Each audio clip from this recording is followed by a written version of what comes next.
Never have I ever imagined myself one day that I would be witnessing young generations romanticize the actual feeling of academic validation as if it is something motivating.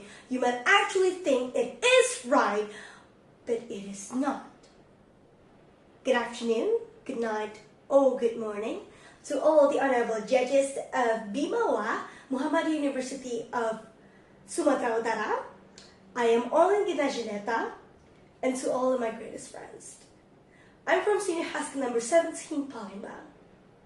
And I'm also a student, a teenager like you, who questions the world every day. Why has the education system failed us? Think about it. Nowadays, everything is written on paper. Want to go to a university? Do a test. Want to get a job? Score a test. You think you're smart? Wait until you get your report cards and suddenly your math is an F. Even if you have public speaking competitions winning, even if you have achievements in sports championship, you are still labeled as stupid. The education has certainly failed us. Now, this is of course a problem for us. Because in school, students are engaged to just memorize countless formulas and matters that will not last long with you in the future. There's a gap between how the curriculum is shaped like and what the real world actually needs. Real jobs require you to engage and enhance your critical thinking skills, teamwork, practicality, how you network yourself with people. And school doesn't teach that. And this leads to many issues, such as the rise of unemployment rates in our country and even globally. How would the future be if our current condition is like this? Not only that, students lose their lack of creativity. They suddenly don't remember what is the actual essence of learning, and that is the process. Suddenly, everyone is chasing to be perfect.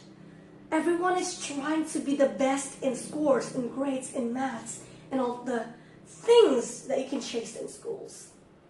When the actual essence and the original thing to enjoy learning is to embrace your skills. Now, of course, this is a real issue. If we don't resolve it as soon as possible, our generation would fall onto the toxic trap of academic validation.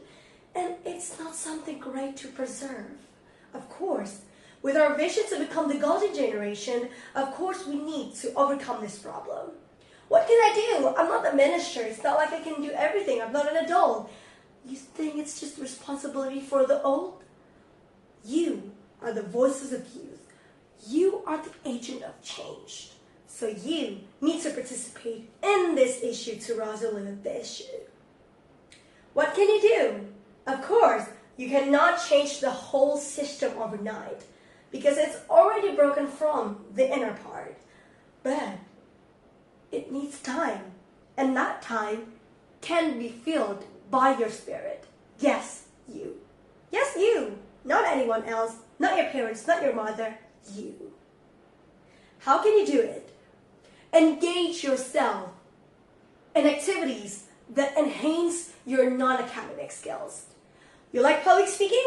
Join a club. Join debates. Join a competition. You like championships? Engage yourself in ice skating. If you have a talent in writing, write a book, publish one, make an article. Make yourself unique than the others to show through the world that the voices of the youth can also change how the perspective of system thinks.